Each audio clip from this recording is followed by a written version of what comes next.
नमस्कार, बात मध्य प्रदेश की लेकर हाजिर हूं मैं आलोक। मध्य प्रदेश में मुख्यमंत्री डॉक्टर मोहन यादव ने 4% महंगाई भत्ता बढ़ाकर कर्मचारियों को एक तोहफा दिया होली का। और इस दौरान सीएम मोहन यादव ने कई मध्य प्रदेश सरकार ने अधिकारी कर्मचारियों के लिए वर्तमान में महंगाई भत्ते की दर 42% से बढ़ाकर के 46% करने का निर्णय लिया। तो ये 7वें वेतनमान के अंतर्गत 1 जुलाई 2023 से लागू होगा। वहीं सभी अधिकारी कर्मचारियों को बधाई देते हुए कहा कि कठिन समय में भी महंगाई भत्ता बढ़ाने का प्रयास किया और आने वाले समय में इसमें और वृद्धि करेंगे।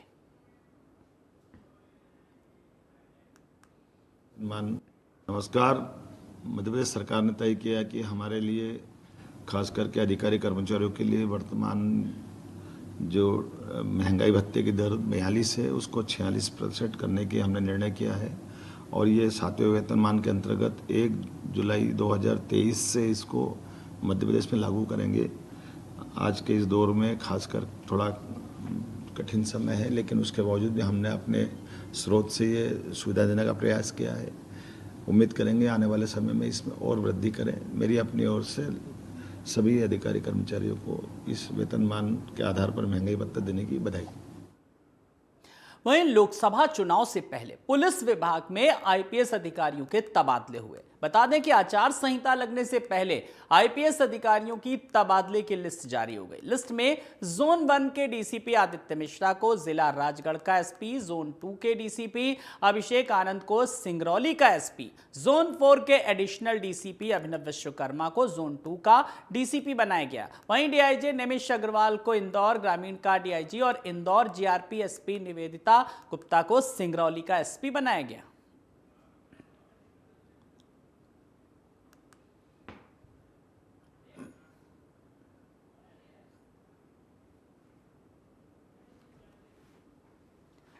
तो डीसीपी आदित्य मिश्रा को बनाया राजगढ़ का और डीसीपी अभिषेक आनंद को बनाया सिंगरौली का। तो एक बड़े जिस तरीके से फेरबदल पुलिस विभाग में आईपीएस के अधिकारियों के हुए तबादले।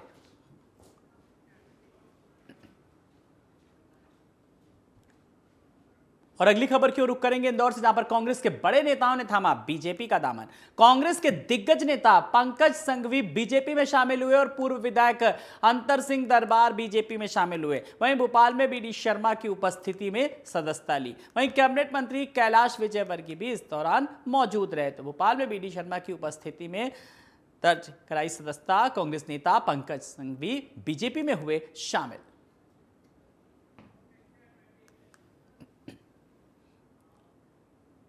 कांग्रेस प्रत्याशी राजेंद्र मालवीय ने देवास पहुंचकर भाजपा पर जमकर निशाना साधा।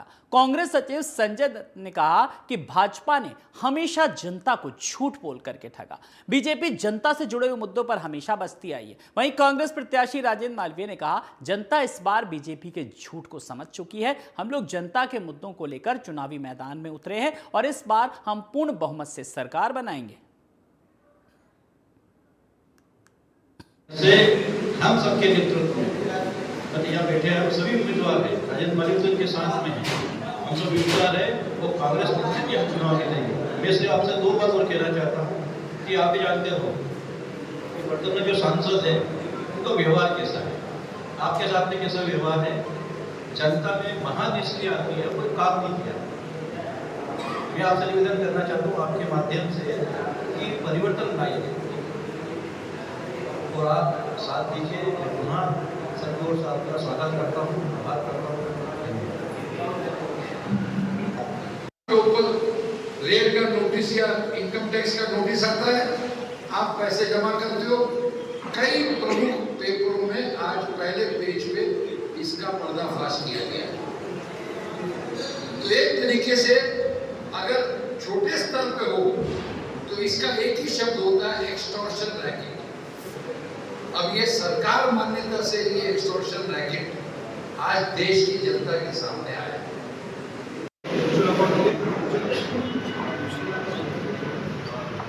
कभी अपने ऊपर दाग लगने नहीं दिया। उनके सुपुत्र भाई राजेंद्र मालवीय जी को उन पे विश्वास करके कांग्रेस पार्टी ने देवास शाजापुर लोकसभा का उम्मीदवार बनाए हैं। आगामी त्योहार और लोकसभा चुनाव को दृष्टिगत रखते हुए मध्य प्रदेश में पुलिस अलर्ट मोड पर है। वहीं सरकार के निर्देश पर त्योहार और चुनाव शांति सद्भाव के साथ संपन्न हो, इसके लिए पुलिस अधीक्षक धर्मराज मीणा ने शासन की मंशा के अनुरूप जिले भर में सभी थाना प्रभारी एसडीओपी को निर्देश दिए। पुलिस अधीक्षक धर्मराज मीणा ने कहा कि अपने क्षेत्र में अपराधियों और हुड़दंगियों पर पैनी निगाह रखें। त्योहार से पहले सभी क्षेत्रों में आगामी त्योहारों को लेकर तैयारियां पूरी की जा चुकी है। किसी भी अप्रिय घटना के लिए पुलिस बल सतर्क और चौकन्ना है। वहीं पुलिस अधीक्षक धर्मराज मीणा ने नगर के पुरानी बस स्टैंड, गांधी चौक, सदर बाजार, जामा मस्जिद, रंगैरवाड़ी, अस्पताल रोड का पुलिस दल बल के साथ दौरा किया।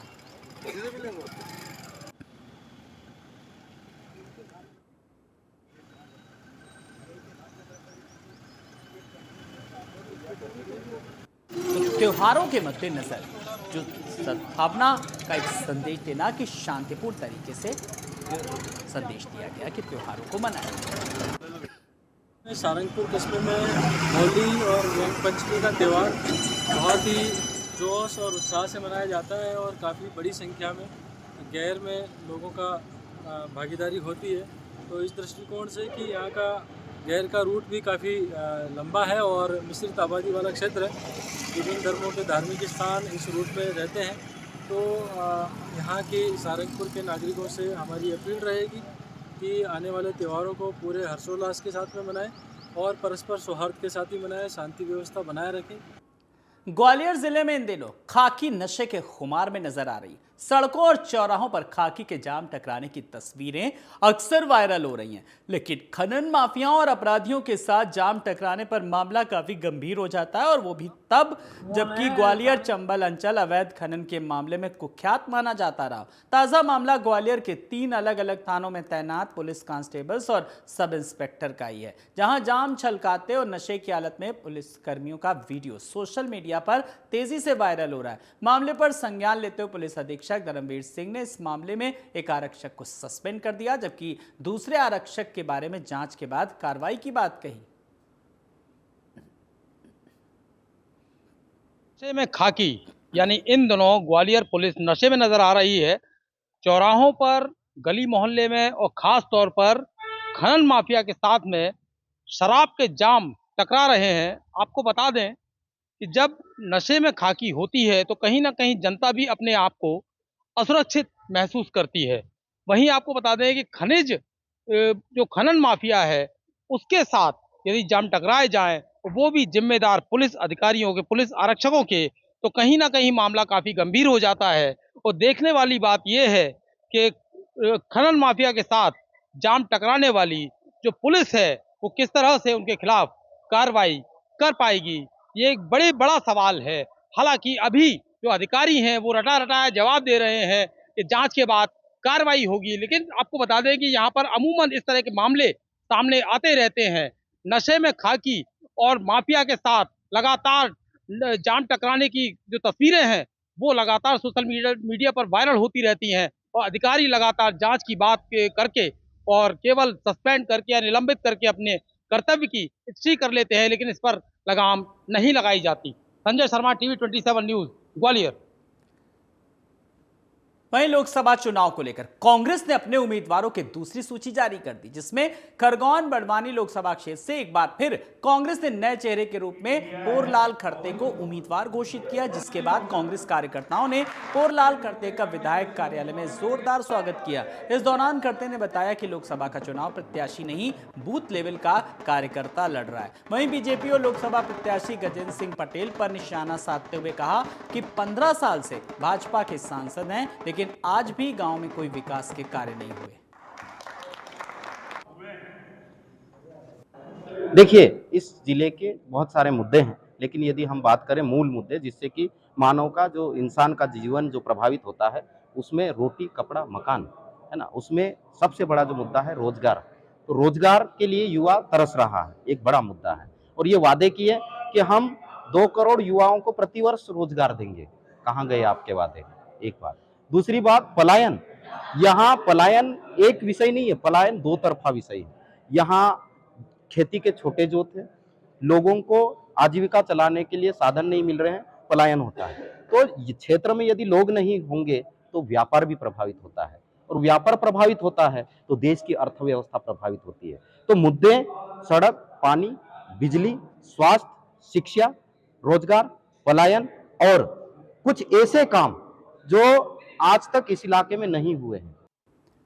वहीं ग्वालियर में टीवी 27 न्यूज की खबर का बड़ा असर देखने को मिला, जहां वन विभाग की जमीन पर भूमाफिया द्वारा एक अवैध टाउनशिप का निर्माण करने के बाद टीवी 27 न्यूज ने इस खबर को प्रमुखता से चलाया था। उसके बाद वन मंत्रालय ने 7 सदस्य जांच कमेटी नियुक्त की। जांच कमेटी के अध्यक्ष सीसीएफ राखी नंदा ने कबूल किया कि भूमाफियाओं ने वन विभाग की जमीन पर अतिक्रमण किया, जिसकी जांच के बाद वन मंत्रालय को रिपोर्ट सौंपी जाएगी।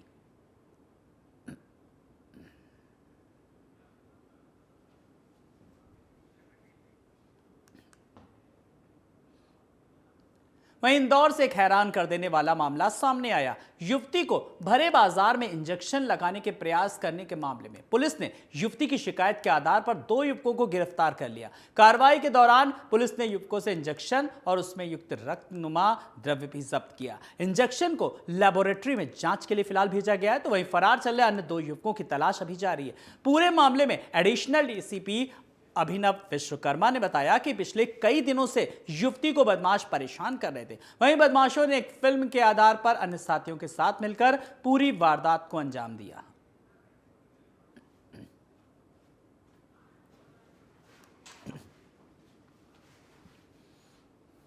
सराफा थाना क्षेत्र में 12 मार्च की तारीख को एक घटना घटित हुई थी, जिसमें एक पीड़िता के द्वारा थाने पर आकर रिपोर्ट किया गया कि वह अपनी स्कूटी से यहाँ पर जा रही थी और अचानक कुछ व्यक्ति उसके स्कूटी के सामने आते हैं, जिसके कारण उसने स्कूटी रोकी है। उसके बाद पीछे से कुछ अज्ञात व्यक्ति उसे एक इंजेक्शन उसकी कमर में लगाते हैं और जैसे ही वो चीखती है तो उसके बाद वो लोग छोड़ के इंजेक्शन को भाग जाते हैं। उसके बाद जो पीड़िता है वो थाने पर आकर रिपोर्ट करती है। इसमें मामला पंजीबद्ध किया गया उचित धाराओं में। वहीं ग्वालियर में रंजिश के चलते एक दोस्त ने घर के बाहर खड़े दूसरे दोस्त पर कट्टे से फायर कर दिया। दरअसल युवक ने अपने दोस्त के साथ जाने से मना किया तो बौखलाए दोस्त ने गोली चला दी। गनीमत यह रही कि गोली युवक को ना लगाते हुए दीवार में जा लगी और गोली चलने की आवाज सुनते ही पड़ोस में रहने वाले अन्य लोग आ गए और फायरिंग करने वाले को कट्टा सहित पकड़ लिया। हमलावर को लोगों ने पकड़ने के बाद पुलिस के सुपुर्द कर दिया।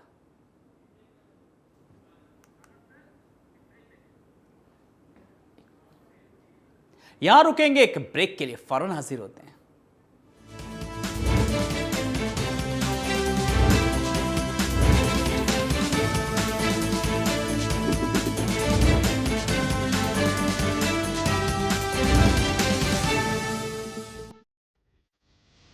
मोदी की गारंटी और विष्णु के सुशासन में प्रदेश आगे बढ़ रहा है।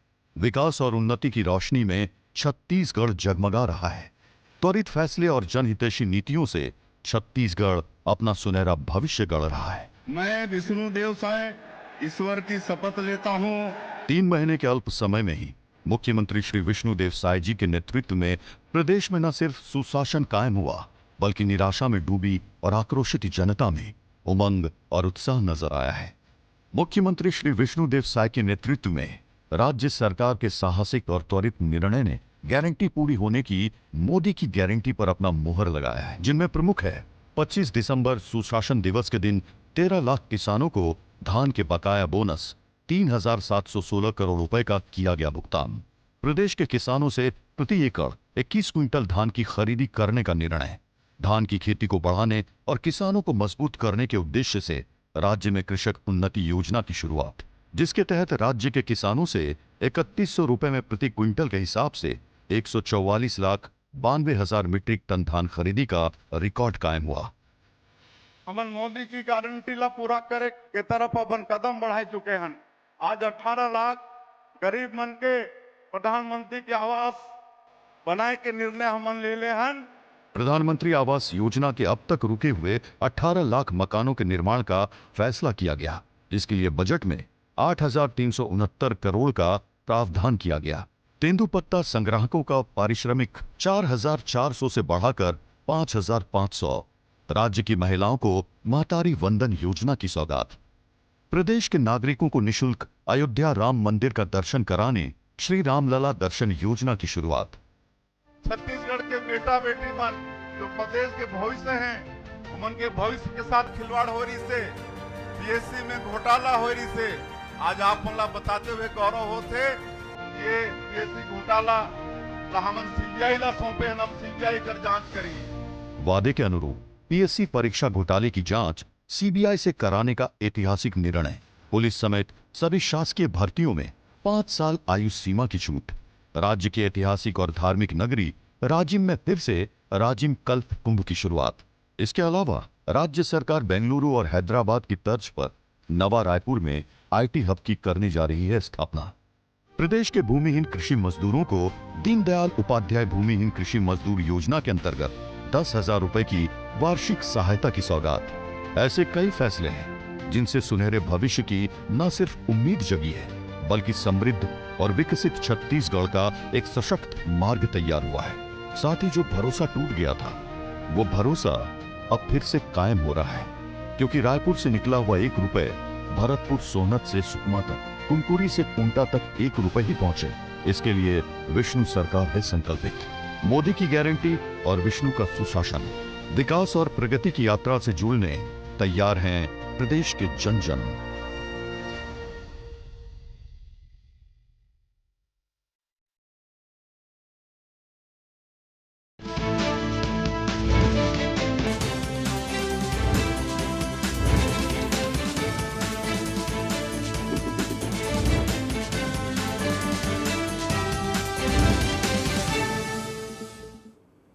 स्वागत है ब्रेक के बाद। करोड़ों की जमीन अतियाने वाले भूमाफिया नाचानी बंधुओं के खिलाफ पीड़ित ने अब डीसीपी आदित्य मिश्रा से मामले की शिकायत की। जहां डीसीपी ने पीड़ितों की बात सुनकर मामले पर संज्ञान लेते हुए जांच शुरू की। भूमाफिया नाचानी बंधु के खिलाफ ईडी में भी शिकायत हो चुकी है, लेकिन ये नाचानी बंधु माफियाओं ने करोड़ों की कंपनी लेकर पीड़ित के करोड़ों रुपए हड़पने की नीयत रखी है। तो भूमाफियाओं के खिलाफ फिलहाल शिकायत की गई।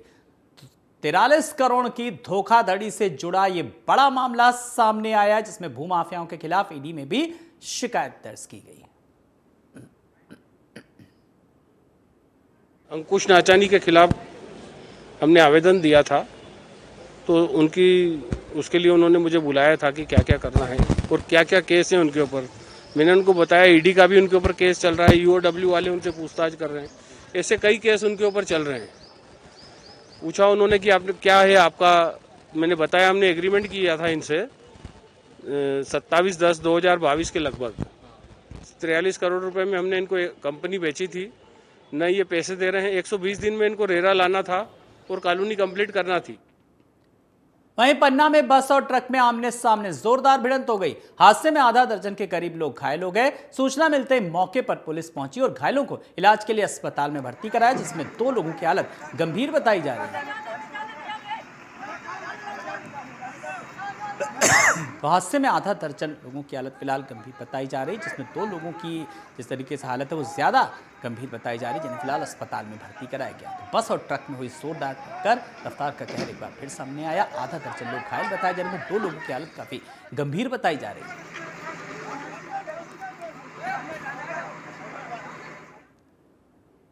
अगली खबर की ओर रुख करेंगे। उमरिया में राष्ट्रीय राजमार्ग पर अनियंत्रित बाइक पेड़ से टकराने से बड़ा हादसा हो गया। वहीं टक्कर लगने से बाइक सवार 2 युवकों की मौत हो गई। सूचना पर पहुंची पुलिस ने शवों को पोस्टमार्टम के लिए भेज दिया। तो शवों को पुलिस ने भेजा पोस्टमार्टम के लिए। पेड़ से टकराई अनियंत्रित बाइक। तो हादसे में 2 युवकों की मौत हो गई। शवों को पोस्टमार्टम के लिए भेजा। पुलिस फिलहाल मामले की जांच कर रही है, लेकिन जिस तरीके से मामला सामने आया, पेड़ से टकराई अनियंत्रित बाइक। तो बताया जा रहा है कि तेज रफ्तार से किस तरीके से बाइक आ रही थी और पेड़ से अचानक टकराई, हादसा हुआ, 2 युवकों की मौत हो गई।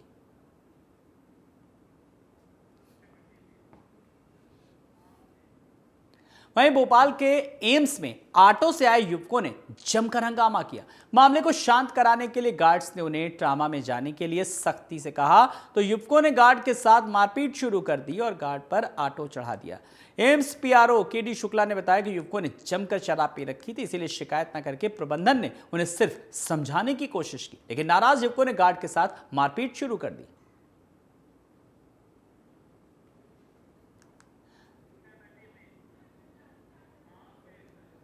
वहीं सिवनी में पुलिस को एक बड़ी कामयाबी हाथ लगी। बीती रात मुखबिर की सूचना पर पुलिस ने नाकाबंदी कर 8 गोवंश से भरी गाड़ी पकड़ी। इस दौरान पुलिस ने 2 गौ तस्करों को गिरफ्तार किया। गौ तस्करों के कब्जे से 8 नग मवेशी और एक महिंद्रा मैक्स पिकअप भी बरामद की। पुलिस ने आरोपियों को गिरफ्तार कर पूरे मामले की कार्रवाई शुरू कर दी। तो गो तस्करों को गिरफ्तार किया। मामले की जांच में फिलहाल पुलिस जुटी और एक बड़ा गिरोह कहीं ना कहीं जिस तरीके से सक्रिय था, पुलिस उस पर भी जांच कर रही। तो पुलिस के लिए कहा जा रहा है कि बड़ी कामयाबी हाथ लगी और इस पूरे मामले की कार्रवाई में फिलहाल पुलिस जुटी हुई है।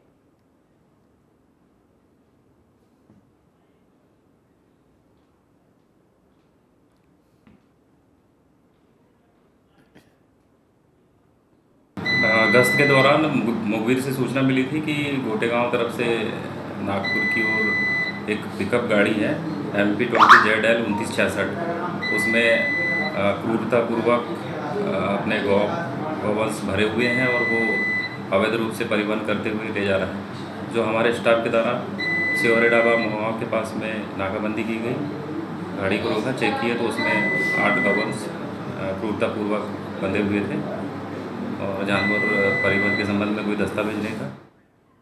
वहीं इन्हीं खबरों के साथ इस बुलेटिन में इतना ही। नमस्कार।